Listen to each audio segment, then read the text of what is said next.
All right, so good morning, good evening, good afternoon, wherever you are across this great nation, across this great world. Today is February, let's see, 6th, is that right? Yeah, February 6th. Today's February 6th, 2020. The NFL season is finally completed. Baseball season kicks up next week with the start of spring training. So we'll be making some more videos. My goal is to increase the number of videos that I do this year on the Royals, even though not a lot of people watch these. But I do like to document what I see. I think the Royals have an outstanding chance to continue to improve with a lot of their up-and-coming pitchers. I'm excited to see their development. And my early prediction is that all four pitchers who were the top four guys, which are Singer, Lynch, Kowar, and Bubic, my prediction is that one of them will make the opening day roster, which is counter to what Dayton Moore and company have always done with prospects, but they're ready. And then the rest of my prediction is all four of them will pitch in the big leagues at some point this year. So I'm going out on a limb and saying that. They should have been brought up last year, but you know, it is what it is. So that's my early Royals take. This is not a Royals video though. This video is to talk about the Kansas City Chiefs and their Super Bowl win. And if you're a fan of the Chiefs, you're a fan of the NFL, you've probably heard and read and seen every analysis and post-game analysis that you can digest so far. The Kansas City, we just had our victory parade yesterday, and that was an exciting time. I was not a part of the parade. I did not go down to it. I'm not a big fan of cold and snow, and so I did not go outside and brave the elements. I actually had some work to do. So, but I did watch a little bit of it online, and I saw a lot of the pictures, and I know a lot of my friends, and they were down there, and they had a great time. And the local radio stations did a great job of broadcasting the event. And you know, there were unlike the Royals parade, there was some minor incidents that occurred that didn't occur in the Royals World Series parade. But by and large, everybody was behaved for the most part. Like I said, there was a couple incidents that, you know, I'm not going to go into detail, but there were a couple things that happened here and there. But again, there's just more football fans, so there's more chance of something going wrong. Fortunately, there were no, you know, murders. There was nothing like that. There was one person tragically who was killed when he was setting up some fireworks in his yard, and it was like a commercial grade firework, and it exploded, and it unfortunately it took this guy's life, and very unfortunate. And that was obviously very sad, and because when something that should have just be a celebratory thing turned into tragedy for that family. And you know, that's obviously my thoughts and prayers go to that family, and because that's just a horrific thing that they have to go through. So let's talk about the game a little bit, and some of the analysis that's coming out of the national scene. You know, the analysis is that Andy Reid is now a genius. He's won his Super Bowl, that he's cemented his Hall of Fame legacy, which that's great. I think he was a Hall of Fame coach before this game, but still, if there was any doubt, there's none left now. So good for Andy Reid. And the consensus also on the other side is that Kyle Shanahan has blown his second Super Bowl in 3 years now. His second Super Bowl in 4 years. Whatever. You know, the Falcons game against the Patriots, they're up 28-3. He was the offensive coordinator. He wasn't the head coach. So I think he's getting some unfair criticism about that game. Ultimately, he does call the plays. So maybe some responsibility does fall upon him. But at the end, he was not the head coach. He was the offensive coordinator. And the head coach, you know, the buck stops there. You know, I'm just... whatever. I don't know enough about that situation. I know is that the Falcons had a horrible second half, but they were throwing the ball all over the yard. Why would you Why would you think it would stop? I mean, at some point they probably should have ran the ball more, but Matt Ryan just played an awful game and threw an awful interception, took an awful sack at the most inopportune time. But let's talk about the Chiefs and the 49ers. So Kyle Shanahan is getting a lot of criticism for his play calling now, and all of the talking heads said, well, up 20-10 with 10 minutes to go, they should have ran the ball more. And they should have just run the ball more. So let's break this down, okay? Because this is really going to, because there's more people on the national level seem to say that the 49ers lost it versus the Chiefs winning it. Now, I'm not going to be as naive and such a Chiefs homer to say that that's 100% false. Whenever you have a situation where a team comes back, especially comes back late and scores multiple times, of course there's going to be some situations that occur on both sides of the football that allow that team to get back in the game. Sometimes it's a penalty that occurs. Sometimes it's a defensive breakdown. Sometimes it's a guy just going out and willing his team to victory. And in the case of what happened here, Patrick Mahomes threw an interception with about, what was it, 10 minutes ago or so, 11 minutes ago, like 11:50 or something like that, 11:45 on the clock. Threw an interception. The Chiefs were moving the ball. They had seemed to figure out the 49ers defense. They were moving the ball. They were down in the red zone, and he threw an interception, and it was, people say it was a horrible interception. He put it on Tyreek Hill's hands. Was it behind him a little bit? It was, but it's definitely a catchable ball. Tyreek Hill typically makes that catch, and he should have made the catch, but he didn't, and the ball was tipped up, and when a ball is tipped up in the air, what are you going to do about that? I mean, the defense is there and makes the play. And the 49ers get the ball. They get a couple first downs, but then the Chiefs hold and force them to punt. So I don't know if everyone was thinking that the 49ers should just be able to run on that drive, and that was it, and 3 plays and out and run. But the 49ers mixed in some passes. They had a couple of runs. They moved the ball. I want to say they got 2 first downs on that drive because they moved the ball close. Because by the time they punted, the Chiefs ultimately did hold, and they punted. The Chiefs had the ball on the 15-yard line. So I mean, the Chiefs were pinned way back. When they got the ball back with about 8 minutes to go, down 10 points. So the 49ers ran about 3 minutes off the clock. I mean, could you have run more time? Possibly. But let's go back and talk about why the 49ers weren't as successful as some people may believe. There's all this talk about how the 49ers averaged over 6 yards per carry in the game, and that should be proof enough that they should have run the ball more. But let's break those runs down, okay? 3 of those runs were on end-around wide receiver reverses to Deebo Samuel, and they picked up 54 yards. End-arounds are only successful when the defense doesn't know they're coming. If the defense knows to expect it, they're not going to be successful. You're going to stop them for a loss. Because as talented as a wide receiver as Deebo Samuel is, and he's a big guy. I mean, he's a physical wide receiver. He's not going to, I mean, he's not Derrick Henry, okay? He's not going to shrug off guys behind the line of scrimmage and pick up 6, 7, 8, 10 yards a carry consistently on end arounds, because it's misdirection. Part of the reason why it works is because you have your blocking schemes going in the other direction, and you rely on a couple wide receivers or possibly a running back to block on the other side for the wide receiver. So this talk about how they should have ran the ball. So okay, let's get that out of the way. So there's 54 yards there, and then Raheem Mostert's big run on the night, it was about almost 20. It was about 20 yards.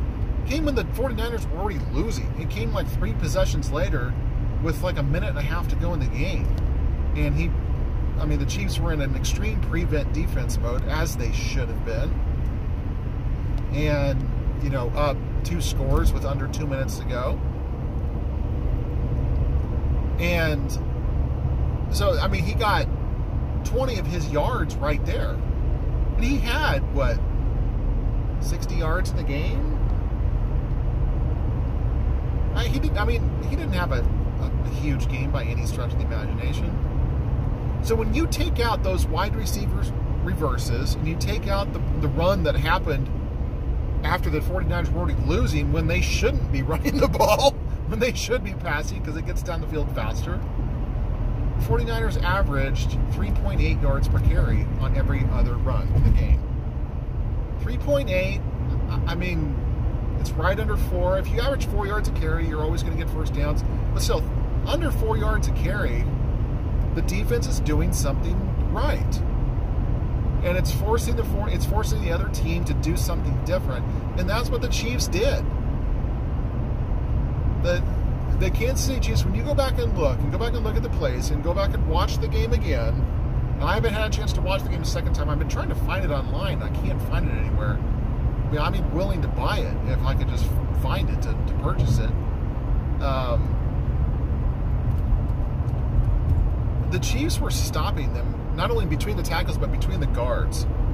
San Francisco's interior offensive line is very weak, and that's why Chris Jones was able to have such a heyday on the interior of that line, is because their guard and center play is not that great. The reason why they have to do that zone blocking run scheme with their tight ends, who George Kittle, who is an outstanding blocking tight end. He's a great receiving tight end too, but he's outstanding as a blocker. They have big physical wide receivers. They have great tackles. That's why they employ that run blocking zone scheme, whatever it's called, because they take advantage of where their strength is. But you can't consistently do that against a team that's looking for it.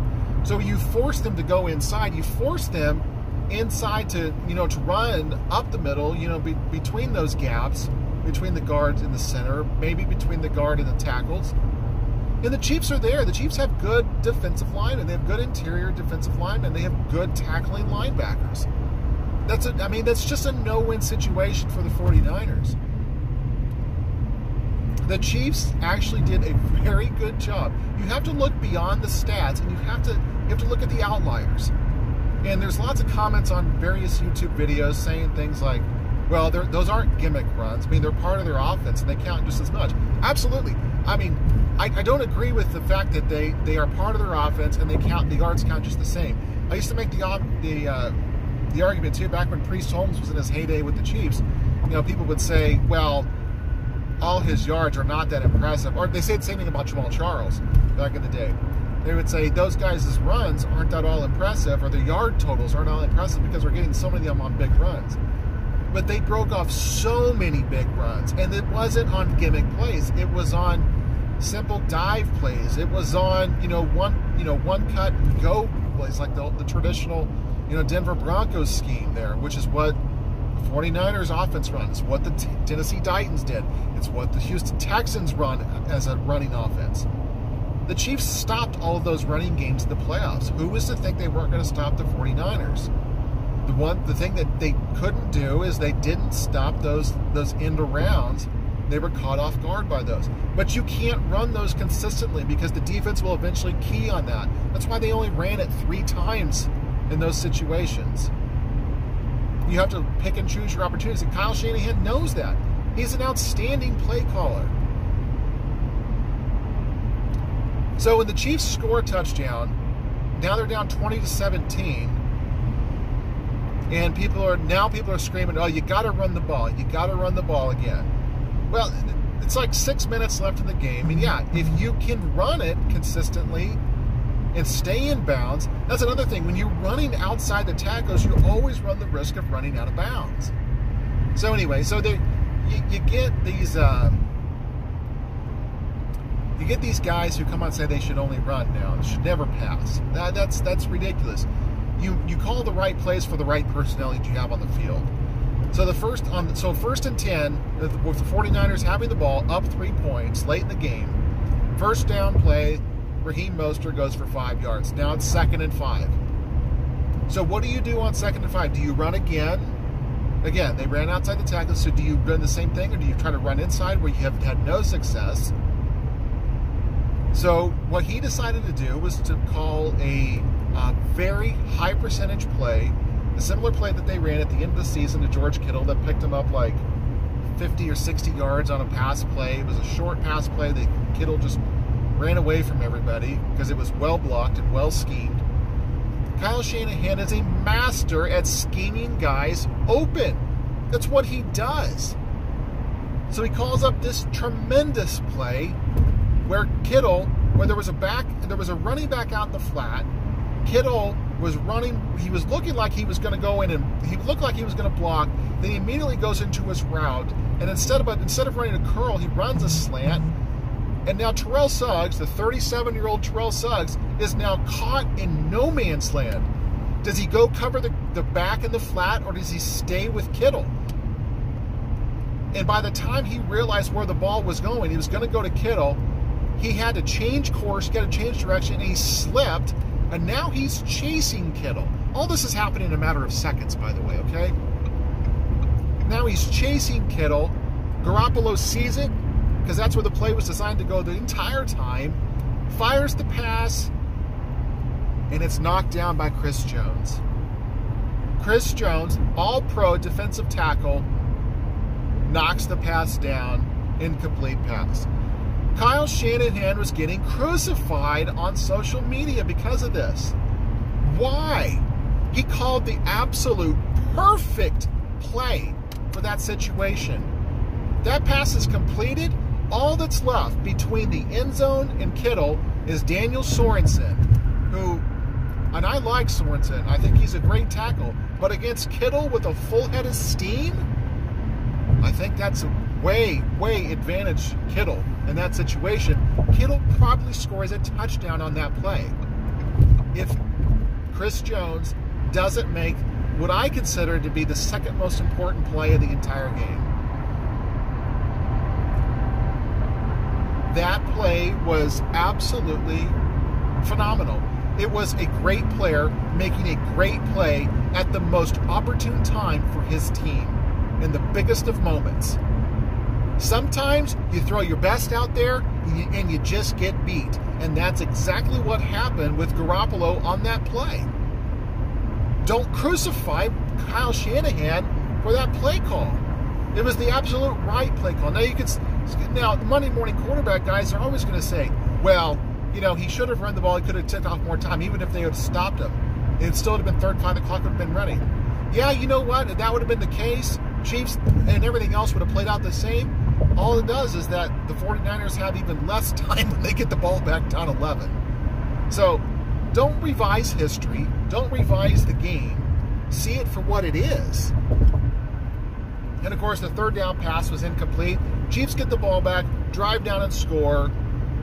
And then now the argument with, the really irrational 49er fans was that, Damian Williams on the go-ahead touchdown wasn't in the end zone, that he stepped out before the ball crosses the plane. The thing that I'm going to criticize the broadcast for, and I thought the broadcast did a great job, but the thing I'll criticize the NFL and Fox for, where was the camera that sits back just a little bit, right down that's equal with the goal line, that could have seen that? Every angle that we had was at a different angle, and you couldn't tell if the ball wasn't over the plane yet when his foot went out of bounds. That shot didn't exist. So in the absence of video evidence that 100% proves the opposite side, you've got to go with the call in the field, which was a touchdown. Now, 49er fans don't like that answer. But you know what? If the call on the field had been that he stepped out at the half-yard line before crossing the plane, and they went to review, and of course there'd be plenty of Chiefs fans who would say, well, he broke the plane. He broke the plane.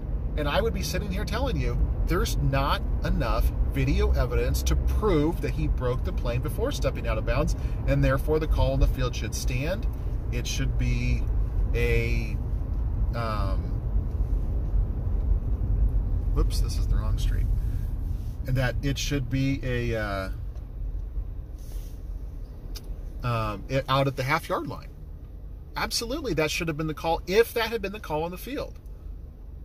The video evidence did not support conclusively either way.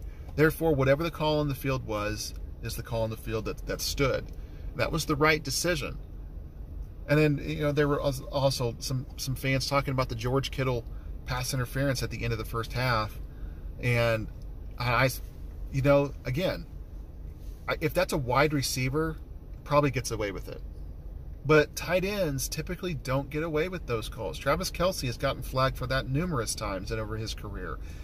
And now, if Kittle, and the thing is, it was a perfect pass by Garoppolo. It was the best pass he threw all night. And if all Kittle does is make the move, he probably still makes the catch. If he extends the arm, or maybe tries to shrug him with an elbow, which is less obvious, but if he extends the arm only once, maybe the ref lets it go. The thing is that he extended the arm and armbarred him twice. That's an easy call.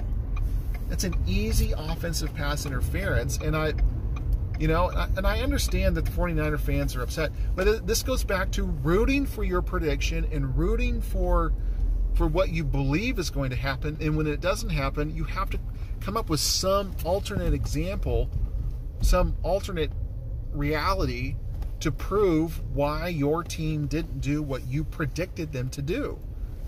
The fact of the matter is that when the chips were down and both teams had to go to a passing offense, obviously the Chiefs, when they're down, of course the Chiefs were passing all night, but when they had to go to a hurry up, and when the 49ers had to pass at the end of the game, what happened? Patrick Mahomes, the best quarterback in football, the cream separated. Okay? He rose to the top. Jimmy Garoppolo folded like a wet noodle. Garoppolo is a fine quarterback. He's a good game manager quarterback. He's not Patrick Mahomes. In the broadcast, when he got the ball back down 4 with about a minute and a half to go, or it was 2.5 minutes to go, they made all the Joe Montana comparisons, down 20-16 to the Bengals. And I'm just like, shut up. Shut up. Garoppolo's not Montana. And of course, when we got the ball back, I go outside on the deck at the place I was at, and I screamed out as loud as I could, Jimmy Garoppolo is not Joe Montana. And everybody laughed outside. They thought it was funny. It's true. He's not Joe Montana. The better quarterback won the game. And that's what we see throughout all the playoffs. You could argue that the 49ers beating the Packers was the only instance of the better quarterback not winning the game. But Aaron Rodgers is a shell of his former self. I'm not so much sure that Garoppolo isn't better than Aaron Rodgers at this point in his career. And you say, well, what about Lamar Jackson versus Ryan Tannehill? Lamar Jackson is an athlete but when you look at the way he passes in terms of quarterbacking, I would take Ryan Tannehill as a passer, as a quarterback, over Lamar Jackson. Lamar Jackson's a quitter. Lamar Jackson folds when the chips are down. And when there's adversity, Lamar Jackson only knows how to play from a lead. When he has to come back, the guy can't. He's not a winner when he's losing. And then when he's losing, he sulks and he quits on his team. You saw that in their 2 losses this year, and you saw that in the playoff loss to the Titans. The guy has no ability to rise above adversity, which is why I thought it was a joke that they named him NFL MVP. I knew he would get NFL MVP, but they're talking about like how he's this unanimous pick, and then there's guys like Marcellus Wiley and Skip Bayless who are still saying, well, Lamar Jackson's the best quarterback in football because he's the MVP. No, he's not even close. I mean, he won the MVP this year, and I'll give him credit for that, but what has he done other than that? He's never won a playoff game. He's 0-2 in the playoffs. He's 0-2 versus Patrick Mahomes in the regular season. So, well, I got to run in here. I got to get my root canal finished up here, get it sealed up, and get that all behind me. Thank you for that. So thank you for watching this video. Go Chiefs and go Royals here as the baseball season kicks off. Thanks for watching. Have a nice day.